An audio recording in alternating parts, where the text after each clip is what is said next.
만나서 반갑습니다. 한 주간 평안하셨습니까?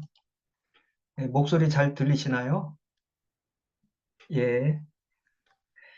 어, 아까 심대섭 집사님께서 기도하실 때 굉장히 마음에 공감되는 부분이 많았는데요. 기도하시면서 반복적으로 하신 기도가 있으셨어요. 알면서도, 알면서도, 알면서도, 알면서도. 네 번에 걸쳐서 알면서도라는 말씀하셨는데 굉장히 공감을 했습니다. 우리가 하나님의 언약 백성이라는 사실, 우리의 정체성이 하나님의 자녀라는 사실을 우리가 알면서도 누리지 못하는 현실이 우리가 사는 현실 아닌가 그렇게 생각을 합니다. 하나님은 우리가 행복한 인생이 되기를 원하시죠. 우리 인생이 행복하기를 원하십니다. 그래서 이 세상을 창조하셨고 하나님의 형상대로 우리를 지으시고 우리와 관계하며 사시기 원하셨습니다. 오늘 설교를 통해서 어떤 인생이 행복한 인생인지 우리 같이 생각해 보시고 우리 모두가 행복한 인생을 알면서도 누리지 못하는 안타까움이 아니라 알고 누리는 은혜가 있으시기를 주님의 이름으로 축원드립니다. 오늘 본문 말씀은 우리가 너무나 잘 아는 말씀이죠. 예, 시편 1장 1편 말씀은 행복이라는 주제로 시작을 합니다. 그런데 생각해 보면 행복하기를 원하지 않는 사람이 있을까요? 없죠. 누구라도 다 행복하고 싶어 합니다. 누가 불행하고 싶겠습니까? 모든 사람은 행복하기 원합니다. 그래서 열심히 돈도 벌고 열심히 일도 하고 수고도 하고 사는 것이죠. 그럼에도 불구하고 행복해지지 않을 때, 아, 이런 우리의 노력이 허사구나, 헛수고구나, 라는 깨달음을 얻기도 합니다. 오늘 오후 예배를 마치고 전도를 나갔거든요. 그런데 올해 24년도 봄에 입주한 힐스테이트 아파트가 있어요. 그곳으로 오늘 전도를 다녀왔는데 17개 동이 있고 1107세대가 들어와서 삽니다. 그런데 들어가는 그 현관 입구, 그 정문을 보면 굉장히 세련되고 깨끗하고 그렇습니다. 그래서 그 아파트 그 정문 입구를 보면 아, 이 아파트에 살고 싶은 그런 마음이 막 드는 것이죠. 그래서 어느 아파트나 보면 현관, 정문을 잘 꾸며놓는 이유가 그거 아니겠습니까? 만약에 이 시편이 150편으로 돼 있는데 아파트라고 생각을 할 때 150개 동이 있다. 근데 들어가는 정문을 거쳐서 들어가야 한다면 시편 1편이 아마도 시편으로 들어가는 정문이 아닌가 그렇게 생각해 보는 것이죠. 그래서 시편 1편의 이미지는 굉장히 중요합니다. 시편 전체에 걸친 이야기 또는 그 이미지가 들어있기 때문인데 주제가 행복, 다시 말해서 조금 구체적으로 말씀드리면 행복한 사람이라는 거죠. 우리가 영어로 집 하면 하우스고 가정 하면 홈 아닙니까? 그래서 스위트 홈 하면은 행복한 가정을 말하잖아요. 집하고 가정이 좀 다른 뉘앙스가 있는 것처럼 우리가 흔히 말하는 복 또는 축복 그리고 행복은 약간 좀 다른 뉘앙스를 풍기죠. 성경에 시편 1편에 복 있는 사람 이렇게 나왔는데 그보다는 좀 행복한 사람이라는 의미가 더 적절한 게 아닌가 그런 생각을 좀 해보기도 합니다. 우리가 복 또는 축복을 말할 때는 거기에는 좀 소유의 의미가 좀 담겨 있습니다. 그렇지만 행복이라는 말 속에는 소유보다는 어떤 상태의 의미가 더 담겨 있는 것 같습니다. 그래서 히브리어에도 복 또는 축복이라고 할 때는 바락이라는 단어가 쓰입니다. 그렇지만 행복이라는 뉘앙스가 풍기는 단어도 있어요. 에세르라는 단어인데 주로 복수형으로 쓰이는데 복수형으로 쓰이면 아시레이라는 단어가 됩니다. 이 아시레이, 즉 행복은 무엇을 소유한다기보다 사람이 놓여줄 수 있는 최상의 상태를 가리키는 것입니다. 그런데 여기 시편 1편에서 바로 이 아슈레이가 쓰이고 있는 것입니다. 그래서 복 있는 사람보다는 행복한 사람 이렇게 이해하는 편이 조금 더 낫지 않나 생각해 보는 것이죠. 어쨌든 시편 1편 그리고 2편 이것은 행복이 주제이고요. 행복한 사람으로 시작해서 행복한 사람으로 끝나고 있다는 사실입니다. 우리나라 그 한글 성경에 보면 그렇지 않겠지만 제가 조금 사역을 해보면 1편 1절과 2절 그리고 2편 12절 말씀 보면 이렇게 되어 있습니다. 행복한 사람은 여호와의 토라를 즐거워하는 사람이다. 2장 12절은 이렇게 끝이 납니다. 행복한 사람은 여호와를 의지하는 사람이다. 이것은 결국 시편에서 우리에게 이야기하고 싶은 행복이 무엇인지를 말해주는 것인데 하나님과 동행하면서 하나님의 말씀대로 사는 인생이야말로 행복한 인생이다. 이렇게 가르치고 있는 것이죠. 시편 1편은 매우 직설적으로 행복한 사람과 그 상태에 대해서 이야기합니다. 1절에 복 있는 사람은 악인의 꾀를 따르지 아니하며 그랬는데 여기서 꾀는 악인들의 삶의 방식이라고 할 수 있습니다. 쉽게 말하면 하나님을 인정하지 않고 하나님 없이 사는 사람들의 지혜나 경륜이나 경험이나 이런 것들 그들의 삶의 방식이죠. 죄인들의 길에 서지 아니하며 오만한 자리에 앉지 아니하고 죄송합니다. 문을 왜 열어놔가지고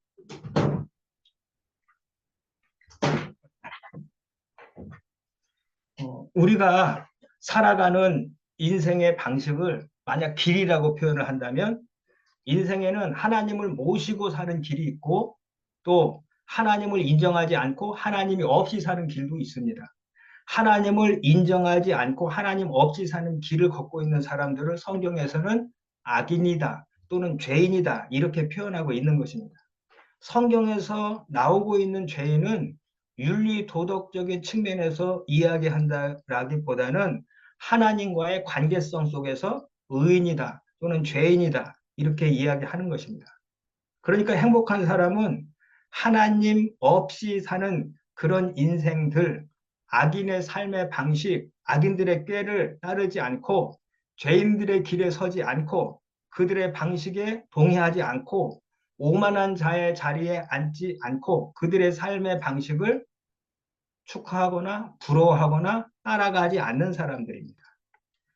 예를 들면 성경에 우리가 잘 아는 요셉 이야기가 있죠. 우리는 요셉 이야기를 잘 압니다.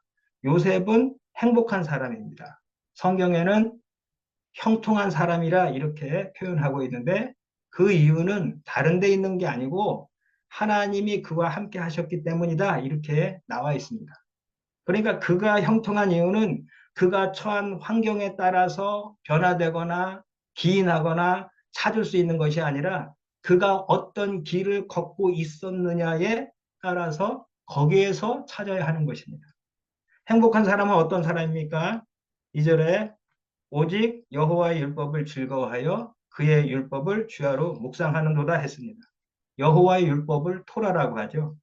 즉 하나님의 율법은 사람이 삶 속에서 걸어야 할 좋은 길을 말하는 것입니다.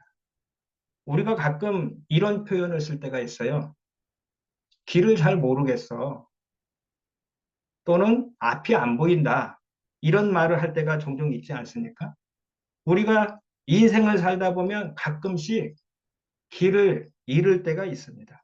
이 길로 가는 것이 맞는 것인지 선택의 기로에 설 때 망설일 때도 있습니다. 그럴 때 하나님의 율법은 우리 인생길의 길잡이가 되는 것입니다. 시편 119편 105절 말씀입니다. 읽어주시겠어요? 권사님? 주의 말씀은 내 발의 등이요 내 길의 빛이니이다. 아멘. 아멘. 저는 서해 체북단 백령도에서 군 생활을 했습니다. 6개월간 해안 경계를 서게 되는데 그때 임무 중 하나가 서치라이트를 비추는 것입니다. 북한 장상곳이 14km 정도 떨어져 있는데 그 서치라이트를 한번 비추면 당시 고참들로부터 들었을 때 8km까지 그게 나간다 이렇게 들었습니다. 사실인지는 모르고요. 그렇게 얘기를 들었습니다. 어쨌든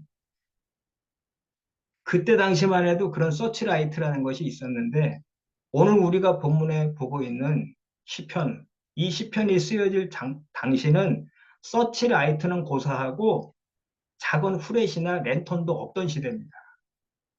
이런 차원을 생각하고 시편 119편 105절 말씀을 읽어보시면 당시 등불은 청사초롱 정도밖에 안 되는 불빛입니다. 길게 잡아야 1m, 2m까지나 나갈까요? 그 정도 사이만 비칠 수 있는 그런 불빛입니다. 그것을 들고 어두운 밤길을 걸어가는 것입니다. 비록 서치라이트 같이 먼 거리까지 비추지 않는다고 할지라도 그 등불이 있는 한, 한 걸음 한 걸음 등불을 들고 걸어가면 목적지까지 걸어갈 수 있는 것입니다. 비록 우리 인생에 칠흑 같은 어둠이 깔려서 앞이 환히 보이지 않는다 할지라도 하나님 말씀을 붙들고 한 걸음 한 걸음 걷는 인생이 되시기 바랍니다. 저와 여러분의 인생이 그런 인생이 될 때 우리는 행복한 인생입니다. 그것이 여호와의 율법을 즐거워하여 그의 율법을 주야로 묵상하는 사람입니다. 그래서 그 율법을 붙들고 살아가는 사람, 그 사람이 행복한 사람입니다. 시편 1편 1절에 왜 행복한 사람은 복 있는 사람이라고 나왔죠? 행복한 사람은 악인들의 꾀를 따르지 않고 죄인들의 길에 서지 않고 오만한 자들의 자리에 앉지 아니하고 이런 말을 했겠습니까? 당시 시인이 처한 상황과 사회가 그런 상황, 그런 환경이었던 것입니다. 악인들이 득세하고 죄인들이 판을 치고 오만한 자들이 떵떵거리고 사는 그런 분위기 속에서 이 시인은 여호와의 율법을 의지하고 그 말씀 붙들고 살려고 몸부림치고 있는 것입니다. 이런 절박한 상황 속에서 하나님의 도움을 간절히 바라고 하나님께 부르짖고 있는 사람, 이런 사람이 행복한 사람이다. 성경은 그렇게 말씀하고 있는 것입니다. 완전해서가 아닙니다. 몸부림치는 거죠. 주님 말씀 붙들고 씨름하는 것입니다. 현실을 하나님 말씀 붙들고 돌파하는 것입니다. 여러분, 마태복음의 산상수훈을 기억하십니까? 세상적인 관점에서 보십시오. 삶의 짐이 무거워서 한숨 짓고 슬피 울고 있는 사람, 애통하는 사람, 그런 사람이 복이 있습니까? 가난한 자, 복이 있습니까? 의에 줄이고 핍박받기만 하는 자가 복이 있습니까? 그런데 거기서도 그런 상황과 환경에 처한 사람들이야말로 행복한 사람이다, 이렇게 말씀하고 있지 않습니까? 왜 그렇습니까? 하나님이 그들의 도움 되시고 그들의 위로가 되시고 그들의 눈물을 닦아 주실 것이기 때문입니다. 성경은 우리가 좁은 길을 걷는다고 해서 고난이 없다라고 말씀하지 않습니다. 예수님과 함께 탄 배도 풍랑을 만났는데 좁은 길로 간다고 해서 고난이 없겠습니까? 그러나 풍랑을 만나도 여러분이 하나님 말씀을 붙잡고 계시다면 여러분은 행복한 사람입니다. 행복한 사람의 상태는 어떻습니까? 3절 말씀입니다. 그는 시냇가에 심은 나무가 철을 따라 열매를 맺으며 그 잎사귀가 마르지 아니함 같으니 그가 하는 모든 일이 다 형통하리로다. 우리가 예수를 믿어도 고난을 경험하게 되는 것은 우리가 지금 사는 곳은 에덴 동산이 아니라 에덴 동편이기 때문입니다. 하늘에 살고 있는 것이 아니라 우리는 예수를 믿고 있지만 현실이라는 이 땅을 밟고 살고 있기 때문입니다. 하나님이 만드신 세상, 그 아름답고 완전한 세상이 죄로 인해서 파괴되었기 때문입니다. 예전에는요, 참을 인자 세 개면 뭐라고 했죠? 살인을 면한다는 말이 있었잖아요. 지금은 어떤지 아십니까? 참을 인자 세 개면 바보로 한다, 이런 말이 있습니다. 참지 말라는 것입니다. 세상이 참는다고 알아주냐? 너만 손해야. 계속 참기만 하면 바보로 하니까 꼰대를 보여줘, 이런 얘기죠. 이게 하나님의 가르침입니까? 타락한 세상에 살다 보니까 살아남기 위해서, 생존하기 위해서 손해보지 않으려면 악한 세상에서 살아남아야 하니까 꼰대도 보여줘야 하고 남보다 더 강해져야 하는 것입니다. 이 무한 경쟁 세상에서, 적자 생존 세상에서 살아남아야 하기 때문입니다. 그래야 다시는 그런 일을 당하지 않는다는 것이죠. 왜 하나님이 만드신 세상이 이렇게 되었는지를 생각해 봐야 하는 것입니다. 세상이 정의롭게 돌아갑니까? 지금 시인은 악인이 흥황하고 죄인이 번성하는 세상에 살고 있는 현실입니다. 우리와 마찬가지예요. 말씀대로 살고 율법대로 살았다고 해서 그 길을 걷는다고 해서 문제가 없는 것이 아닙니다. 얼마나 많은 난관과 장애물들이 그 길에 놓여 있는지를 몸소 체험해서 아는 사람이 바로 이 시인입니다. 하나님을 믿는다고 해서 만사 형통하는 것이 아니라는 사실도 잘 알고 있습니다. 오히려 하나님을 믿고 신뢰하는 그 길, 외롭게 걷는 그 좁은 길에 함정이 있고 올무가 놓여 있다는 것을 삶의 경험을 통해서 잘 아는 사람이 바로 이 시를 쓰고 있는 사람입니다. 그럼에도 불구하고 하나님의 말씀을 따라 사는 것을 즐거움으로 삼는 사람, 그 사람은 행복한 사람이고 그 사람의 상태는 마치 3절 말씀에 그는 시냇가에 심은 나무가 철을 따라 열매를 맺으며 그 잎사귀가 마르지 아니한 같으니 그가 하는 모든 일이 다 형통하리로다 이렇게 되어 있는 것입니다. 그런데 중요한 것은 여기서 형통은 세상에서 말하는 만사 형통이라기보다는 성경에서 말씀하시는 만사 협통이라고 봐야 됩니다. 다시 말해서 로마서 8장 28절 말씀처럼 우리가 알거니와 하나님을 사랑하는 자, 곧 그의 뜻대로 부르심을 입은 자들에게는 어떻게 해요? 모든 것이 합력해서 선을 이루는 만사협통. 이 만사협통의 삶을 사는 사람, 그런 사람이 행복한 사람입니다. 어떤 상황과 형편 가운데서도 하나님의 율법을 붙들고 사는 행복한 사람, 이런 사람에게 만사형통이 아닙니다. 만사불통일 수도 있습니다. 일이 잘 풀리지 않을 수도 있어요. 억울한 일을 겪을 수도 있어요. 뜻하는 대로 잘 되지 않을 수도 있어요. 그러나 그럴 때에도 하나님의 뜻이 계시겠지, 내가 알지 못하는 하나님의 섭리가 있을 거야 하고 묵묵히 좌로도 우로도 치우치지 않고 그 길을 뚜벅뚜벅 걸어가는 사람, 그 사람이 바로 모든 것이 합력해서 선을 이루게 하는 만사협통의 사람, 행복한 사람인 것입니다. 그런 사람은 어떤 환경과 어떤 처지와 어떤 상황에도 흔들리지 않습니다. 그는 시냇가에 심은 나무가 철을 따라 열매를 맺으며 그 잎사귀가 마르지 아니함 같으니 그가 하는 모든 일이 다 형통하리로다.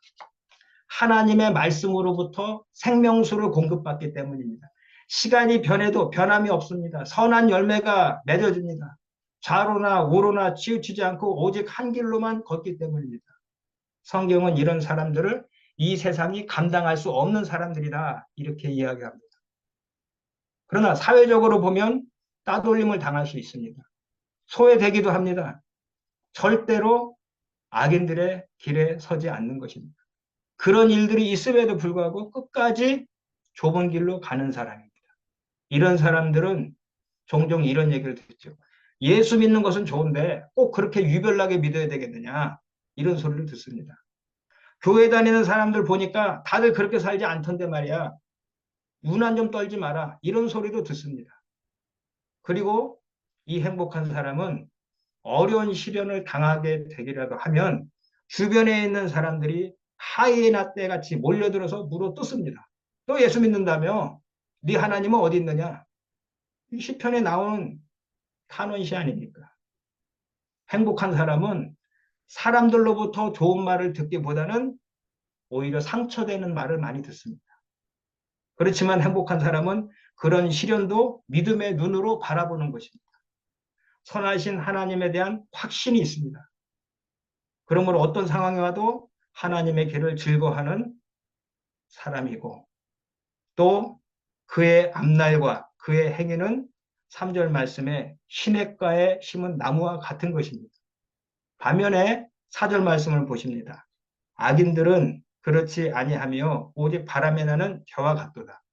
잘 보시면 시편 1편은 행복한 인생에 대해서 이야기하면서 악인과 의인을 대조시키고 있습니다. 3절과 4절에 나오죠. 1절부터 다시 읽어보면요. 복 있는 사람은 악인들의 길을 따르지 아니하며 죄인들의 길을 서지 아니하며 오만한 자의 자리에 앉지 아니하고 오직 여호와의 율법을 즐거워하여 그의 율법을 주야로 묵상하는도다. 그는 시냇가에 심은 나무가 철을 따라 열매를 맺으며 그 잎사귀가 마르지 아니한 같으니 그가 하는 모든 일이 다 형통하리로다. 1절과 2절과 3절 복 있는 사람, 즉 행복한 사람에 대한 서술입니다. 길죠. 그런데 4절을 보십시오. 악인들은 그렇지 아니하며 오직 바람에 나는 겨와 같도다. 대조적이지 않습니까? 악인에 대한 설명은 길지 않습니다. 의인에 대한 부분은 자세한 설명이 따르지만 악인에 대한 기록은 간단합니다. 오직 바람에 나는 겨와 같도다. 바람에 나는 겨 하찮지 않습니까? 바람에 나는 겨가 무슨 큰 의미가 있습니까? 허무한 것이고 사라지는 것이고 쓸데없는 것이고 그냥 껍데기일 뿐입니다. 다 쓸모가 없는 것이죠. 누구라도 사람은 싱싱한 나무를 부러워하지 죽은 지푸라기 또 바람에 나는 겨를 부러워하지 않습니다. 바람에 나는 겨입니다. 이 세상의 실체가 그렇다는 것입니다. 이것을 이 세상을 바라보는 성도의 세계관으로 보면 이 세상에서 우리가 불신자들의 삶을 부러워할 일이 전혀 없습니다. 그들의 삶은 다 바람에 나는 겨와 같은 것입니다. 의인과 악인의 길, 악인이 추구하는 삶은 무엇입니까? 육신의 정욕, 안목의 정욕, 이생의 자랑입니다. 그런 것이 행복을 가져다 줄 줄 알고 그것을 얻기 위해서 부단히 애쓰고 노력하고 살지만 하나님 없는 인생은 진정한 행복을 얻을 수가 없습니다. 사람은 하나님의 형상과 모양을 따라서 지음받은 존재입니다. 마치 물고기가 물을 떠나면 살 수 없는 것처럼 사람이 인생이 하나님을 떠나서는 진정한 행복을 발견할 수도 없고 누릴 수도 없는 것입니다. 행복한 인생이 될 수 없는 것입니다. 오늘 5절과 6절 말씀입니다. 그러므로 악인들은 심판을 견디지 못하며 죄인들이 의인들의 모임에 들지 못하리로다. 무릇 의인들의 길은 여호와께서 인정하시나 악인들의 길은 망하리로다. 사람에게 인정받고 칭찬받으려고 하지 마시고 하나님께 항복하시고 항상 하나님 편에 서시는 WCDF 가족들이 되시길 바랍니다. 하나님이 인정하는 길에 서십시오. 우리가 걷는 이 길이 보기에는 좁고 험해 보입니다. 그렇지만 그것이 진정한 행복의 길이고 율법의 길이고 하나님 말씀을 따라서 사는 길이라면 그 길을 하나님이 인정하시는 것입니다. 하나님이 인정하시면 되는 것입니다. 하나님이 인정하시면 끝난 것입니다. 우리 주일날 제가 지금 찬양 인도를 하고 있거든요. 찬양 인도를 하고 또 이제 예배 진행을 합니다. 예배를, 사회를 보죠. 그런데 얼마 전에 새로운 찬양을 하나 배웠어요. 그 제목이 뭐냐면 하나님을 믿으면 끝난 것이다라는 그런 그 새로 나온 찬양이 있어요. 가사가 좀 좋더라고요. 그래요. 하나님을 믿으면 끝난 것이다. 그런데 하나님이 인정하면 끝난 것입니다. 사람들에게 인정받지 못하더라도 하나님께 인정받으면 끝난 거예요. 그게 최고입니다. 살다 보면 우리가 예수를 믿고 있지만 그럼에도 우리는 어려움을 겪지요. 힘든 일을 당합니다. 억울한 오해를 받기도 합니다. 그러나 그때 기억하십시오. 하나님은 다 보고 계시고 하나님은 아신다. 그리고 이 좁은 길을 끝까지 뚜벅뚜벅 걸어가시는 저와 여러분 되시기를 바랍니다. 그것이 바로 행복한 인생이요, 행복한 사람입니다. 우리 모두 이미 그런 사람이 된 거예요. 예수 그리스도를 영접한 순간 이미 그런 특권이 주어진 거예요. 문제는 알지만 알고 있으면서 그것을 누리지 못하고 살아간다는 것입니다. 우리 눈에 보이는 현실 때문에 자꾸 그것을 잊어버리고 그렇게 살지 못하는 것입니다. 이제 정말 알지만 누리지 못하는 자가 아니고 알기 때문에 누리는 행복한 인생들 되시기를 주님의 이름으로 축원드립니다. 예.